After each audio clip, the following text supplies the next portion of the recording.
ओम। आप सबके हृदय में विराजमान भगवान को मेरा नमस्कार है। आप सभी का मंगल हो, आप सभी का कल्याण हो। पिछले कुछ समय से आप सबके साथ कोई वक्तव्य साझा नहीं किया गया जीवनोपयोगी, चूँकि थोड़ी सी स्वास्थ्य की समस्या थी, इसलिए कोई वक्तव्य नहीं साझा कर सका हूँ। विलंब के लिए क्षमा प्रार्थी हूँ। आज हम बात करने वाले हैं कर्तव्य और अकर्तव्य के विषय में, मतलब हमें क्या करना चाहिए और क्या नहीं करना चाहिए। अब जब मैं ये कह रहा हूं ना कि हमें क्या करना चाहिए, तो इसका अर्थ आप ये मत सोचना कि मैं एक एक व्यक्ति के जीवन में एक एक कार्य की गिनती करके बताऊंगा कि कौन सा कार्य कैसे करना चाहिए, कब करना चाहिए। ऐसा नहीं है। मैं आपको कुछ दो चार ऐसे सूत्र बता दूंगा जिसको आप अपने प्रत्येक कार्य में लगा सकते हैं, और मैं पूरे आत्मविश्वास और स्वाभिमान पूर्वक ये बात कह रहा हूं कि इन सूत्रों के अतिरिक्त कर्तव्य के संबंध में और किसी भी धर्म ग्रंथ में, वेद पुराण शास्त्र उपनिषद में कहीं आपको कुछ नहीं मिलेगा इससे ज्यादा। वैसे तो धर्म ग्रंथ बहुत महान है, वहां पर सब कुछ क्रमबद्ध तरीके से एक एक व्यक्ति के कर्तव्यों का विस्तृत विवेचन किया गया है। ऋषियों की ऋतंभरा प्रज्ञा से प्रकट है वो, लेकिन मैं आपको बहुत ही सरल और समझने योग्य, आपके निजी जीवन के आधार पर ही आपको कुछ दो चार सूत्र ऐसे बता देंगे जो मेरे गुरु ने मुझे बताया, मैंने प्रयोग किया, अनुभव किया, लाभ उठाया, तो मैं सोचता हूं आप भी लाभ उठा लें। एक और बात, यदि आपके पास समय नहीं है ना, और आपको केवल मनोरंजन के लिए सुनना है या मेरी परीक्षा करने के लिए आपको सुनना है, तो आप ये वीडियो बंद कर दो, ये फिर आपके काम का नहीं है ना। हाँ, अगर आप विचारवान हैं, बुद्धिजीवी हैं, आप अपनी बुद्धि को सजग रखते हैं, यदि आप निष्पक्ष हैं, तो यह वक्तव्य आपके लिए अत्यंत उपादेय सिद्ध होगा, ऐसा मेरा आत्मविश्वास है। तो कर्तव्य, सबसे पहली बात, कर्तव्य उसे नहीं कहते हैं जिसके करने में कर्ता अर्थात आप, मतलब मनुष्य, आप जो भी हो, आप चाहे पत्नी हो किसी के पति हो, किसी के भाई हो, किसी के बहन हो, किसी के मित्र हो, किसी के गुरु हो, किसी के शिष्य हो, हाँ, व्यक्ति हो, आपकी मौजूदा परिस्थिति जो कुछ भी है, कर्तव्य उसे नहीं कहते जिसको करने में कर्ता असमर्थ हो, अर्थात जिस कार्य को आप नहीं कर सकते ना, वह आपका कर्तव्य कदापि नहीं है, और जो नहीं करना चाहिए वह भी आपका कर्तव्य नहीं है। क्या नहीं कर सकते हैं ये तो आपको पता है ना, मतलब जिस कार्य को करने की शक्ति नहीं है उसको आप नहीं कर सकते, तो आप अनुभव पूर्वक जान सकते हैं। लेकिन क्या नहीं करना चाहिए, उसके लिए दो चार सूत्र, थोड़ी सी संक्षिप्त बातें। जिस कार्य के करने से शारीरिक, मानसिक, बौद्धिक, पारिवारिक, सामाजिक अवनति होती हो, पतन होता हो, स्नेह खत्म होता हो, परस्पर में राग द्वेष बढ़ रहा हो, वैर भाव बढ़ रहा हो, उन सभी कार्यों का त्याग कर देना चाहिए। जिस कार्य से किसी भी प्रकार की हानि हो, ऐसा कार्य अकर्तव्य होता है, मतलब उसको नहीं करना चाहिए, वो आपका कर्तव्य नहीं है। तो जो नहीं करना चाहिए सो, और जिसको आप नहीं कर सकते वो, यदि आप इन दो कार्यों का त्याग कर दिए, तब जानते हैं आपके जीवन में क्या स्थिति बनेगी। अपने आप जो नहीं करना चाहिए उसको छोड़ दिया, जो नहीं कर सकते उसको छोड़ दिया, तब दो स्थिति आएगी। या तो आप कुछ न करने में चले जाएंगे, मतलब कुछ नहीं करना, एक स्थिति। इसी कुछ न करने को ही कोई ध्यान कहता है, कोई समाधि कहता है, कोई शांति कहता है, कोई दृष्टा भाव कहता है। अपनी अपनी भाषा में अनेकानेक साधु संतों ने, विचारकों ने, बुद्धिजीवियों ने, विचारशील पुरुषों ने अनेक प्रकार से इसी स्थिति का कथन किया है, कुछ न करना। तो जब आप जो नहीं करना चाहिए वो नहीं करेंगे, जो नहीं कर सकते वो नहीं करेंगे, तब अपने आप सबसे पहली स्थिति आएगी कि कुछ नहीं करना है। अब दूसरी स्थिति क्या बनेगी कि कुछ करना है। तो क्या करना है? जिसको कर सकते हैं और जिसको करना चाहिए। तो जिसको आप कर सकते हैं और जिसको करना चाहिए, उसके करने से आपको भय रहित अखंड शांति प्राप्त होगी, विश्राम प्राप्त होगा। क्यों? जो करना चाहिए और जिसके करने की सामर्थ्य प्राप्त है। देखो, कर्म का संबंध दोस्त आपके संबंधियों से ही होगा, चाहे वो पत्नी के साथ हो, पुत्र के साथ हो, पिता के साथ हो, माता के साथ हो, पति के साथ हो, गुरु के साथ हो, शिष्य के साथ हो, या जिस किसी के भी साथ हो। कर्म का संबंध किसी न किसी से है, माने कर्तव्य का संबंध किसी न किसी से है। अरे भाई, जो जिम्मेदारी है उसी को ना कर्तव्य कहेंगे। मतलब किसके साथ हमको क्या करना है उसी को कर्तव्य कहते हैं। तो हमारे ऊपर पहली जिम्मेदारी है कि हम किसी के भी साथ गलत ना करें, हानि ना पहुंचाएं। उसमें भी सबसे पहली जिम्मेदारी उसमें यह है हम आज से किसी को बुरा नहीं समझेंगे। ये बुद्धि से होता है, समझना मतलब मानना। आप मान लेते ना, जैसे कोई आदमी गलत कर रहा है, आपने मान लिया ये व्यक्ति बहुत बुरा है, दुष्ट है, पापी है, दुराचारी है, इत्यादि इत्यादि। ठीक है, उस समय वो व्यक्ति कर रहा था, आपने मान लिया, लेकिन क्या हमेशा ही वो पापी रहेगा? पर आप एक बार जब मान लेते हैं तो अपनी मान्यता को पत्थर की लकीर बना देते हैं, और फिर जब भी वो व्यक्ति आपके सामने आएगा या उसकी चर्चा चलेगी, तब आपके मन में वही भाव उत्पन्न होगा जो आपने उसके प्रति बैठाया होगा कि ये दुष्ट है, पापी है, अन्यायी है, दुराचारी है, बुरा व्यक्ति है। इससे आपका नुकसान होगा। तो सबसे पहली जिम्मेदारी आपके ऊपर है, आप किसी को बुरा ना समझें। दूसरी जिम्मेदारी क्या है? आप किसी का बुरा ना चाहें।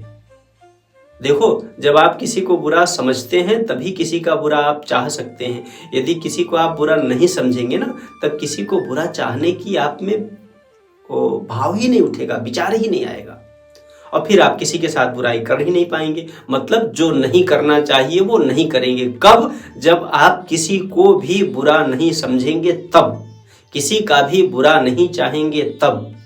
अब आप कहेंगे कोई हमारा बुरा चाहता है, कोई हमें बुरा समझता है, तो क्या करें?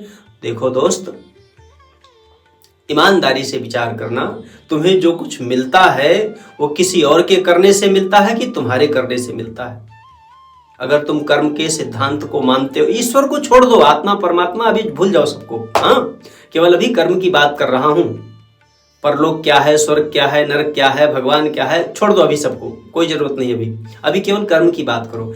यदि आप भौतिकवादी भी हो, नास्तिक भी हो, आप आत्मा परमात्मा किसी को भी ना मानते हो, तब भी कम से कम आपको यह तो मानना ही पड़ेगा कि आप जो कुछ भी करते हैं उसी का परिणाम आपको मिलता है। इस बात में मेरे विचार से किसी का विरोध नहीं होना चाहिए। कोई भी विचारशील प्रबुद्ध पुरुष या स्त्री, कोई भी व्यक्ति इस सिद्धांत को गलत सिद्ध करने का कुत्सित चेष्टा नहीं करेगा। मतलब इसको गलत नहीं कहेगा, है ना, कि हम जो कुछ करते हैं हमारे ही किए हुए का परिणाम हमें मिलता है।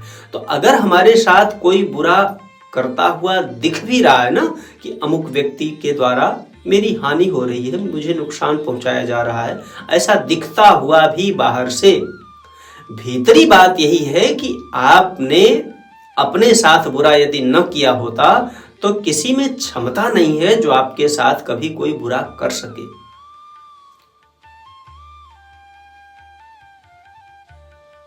फिर ये थोड़ी बात अलग दिशा में चली जाएगी, उस पर फिर कभी बात करेंगे। अभी केवल यहाँ पे कर्तव्य के संबंध में चर्चा कर लें, नहीं तो वक्तव्य भी बहुत लंबा फिर हो जाएगा, है ना। तो जो नहीं करना चाहिए उसको, वही 3 बातें, किसी को बुरा ना समझे, किसी का बुरा ना चाहे, किसी के साथ बुराई ना करें, और जो नहीं कर सकते उसको जब छोड़ देंगे तब अपने आप आपका चित्त उसमें लग जाएगा जो करना चाहिए, जिसको करने की सामर्थ्य है।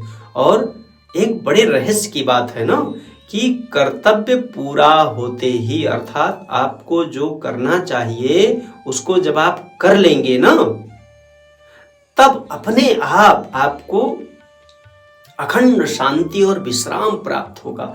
मतलब कार्य की समाप्ति, देखो परिश्रम का परिणाम विश्राम होना चाहिए। परिश्रम आपने किया, थकावट हुई, शक्ति जो है कर्म में चली गई, तो आपको अपने आप विश्राम मिलना चाहिए, भय रहित विश्राम। तो जब आप निर्भय होकर के निश्चिंत हो जाएंगे, चिंतन रहित, विश्राम का मतलब ही होता है चिंतन रहित हो गए, कोई चिंतन नहीं, न भूतकाल की याद है न भविष्य की चिंता है। इसी को योग कहते हैं, इसी को शांति कहते हैं, इसी को ध्यान भी कहते हैं, इसी को दृष्टा भाव भी कहते हैं। अनेक साधु संतों ने इसी बात को अनेक प्रकार से बताया है। और दोस्त, जब तक जो नहीं करना चाहिए, अर्थात जिसके करने से शरीर, परिवार, समाज, किसी की भी हानि हो रही है, ऐसा कोई भी कार्य यदि आप करते रहेंगे ना, तब तक आपको जो आप चाहते हैं ना, जो आनंद, वो नहीं मिलेगा। क्षणिक सुख मिलेगा, थोड़ी देर सुख मिलेगा, थोड़ी देर दुख मिलेगा, वो तो सभी को मिल रहा है, राजा रंक फकीर सभी को मिल रहा है ना। संसार का जो सुख दुख है वो तो सबको मिल रहा है ना। बालक हो, वृद्ध हो, रोगी हो, स्वस्थ हो, स्त्री हो, पुरुष हो, अच्छा हो, बुरा हो, पढ़ा हो, बेपढ़ा हो, सबको मिल रहा है वो तो, उसमें कौन सी बात है। परंतु आपको निर्भय, निश्चिंत, स्वतंत्र, रसरूप, अविनाशी, अमर पद की अनुभूति तभी हो सकेगी जब आप कर्तव्य पालन करके राग द्वेष से मुक्त हो जाएंगे, सुख दुख के लालच से मुक्त होकर के अपने में शांत हो जाएंगे, विश्राम प्राप्त हो जाएगा जब आपको। और उसी के लिए आज दुनिया जो है आपको विधि बताया जा रहा है तमाम प्रकार का, ये करो, ये करो, ये करो। केवल बस 2 बातें, जो नहीं करना चाहिए उसको छोड़ दो, जो अच्छा। अब एक और बात है, आप कहेंगे कि स्वामी ये बताओ कि कैसे पता चले कि क्या नहीं करना चाहिए। तो देखो, आप कोई भी कार्य आरंभ करो ना, कोई भी कार्य, छोटा हो बड़ा हो, कोई भी एक कदम भी उठाना हो ना, उसमें भी देखो, हर विचार को पढ़ो, हर कार्य पर ध्यान रखो, होश पूर्वक सब कुछ करो। कोई भी कार्य आपके बेहोशी में ना हो, मतलब कामनाओं के पीछे बह करके ना हो कि बस मन में कामना उत्पन्न हुई, आपने कहा बस अब ये चाहिए, उसके बाद अंधाधुंध आप लग गए उसमें। नहीं, अंधाधुंध मत लग जाओ, हाँ, होश पूर्वक लगो। यह कार्य सबसे पहली शर्त देखो, जो मेरी इच्छा उत्पन्न हुई है, जो विचार आया है, जो संकल्प बना है, उसको देखो, विचार करो, चिंतन करो, निरीक्षण परीक्षण करो, क्या उस संकल्प से किसी की हानि हो रही है क्या। यदि हानि होने वाली हो, छोड़ दो, बिल्कुल निश्चिंत होकर के छोड़ दो, चिंता मत करो, तुम्हारी कोई हानि होने वाली नहीं है। क्यों? तुम्हें जो कुछ मिलेगा सब यहीं रहेगा यार। यहां का मिला हुआ जो कुछ भी है ना,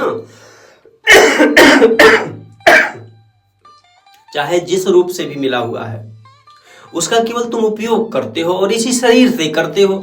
हंगना, मूतना, खाना, पीना, सोना, जगना, लड़ना, झगड़ना, मिलना, मिलाना, छोड़ना, पकड़ना, जो कुछ भी है सब यहीं कहीं रहता है।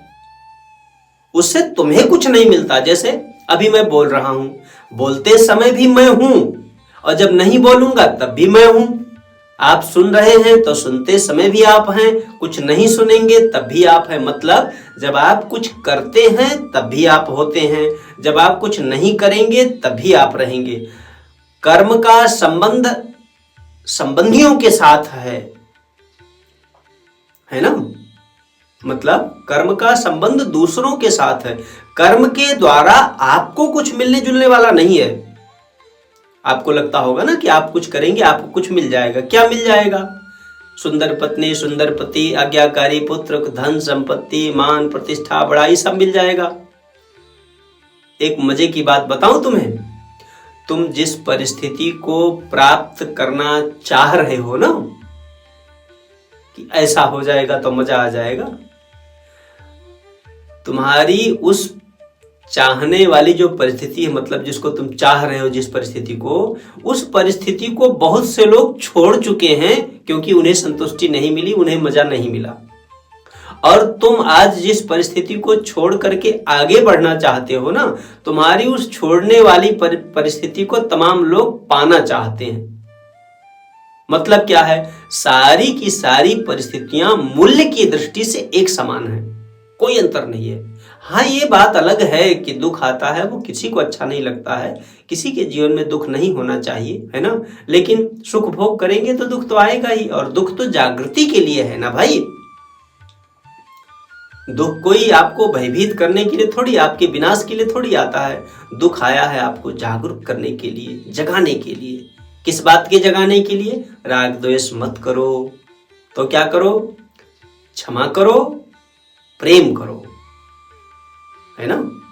जो आपको हानि पहुंचाए उन्हें क्षमा कर दो और बाकी सबसे प्रेम करो।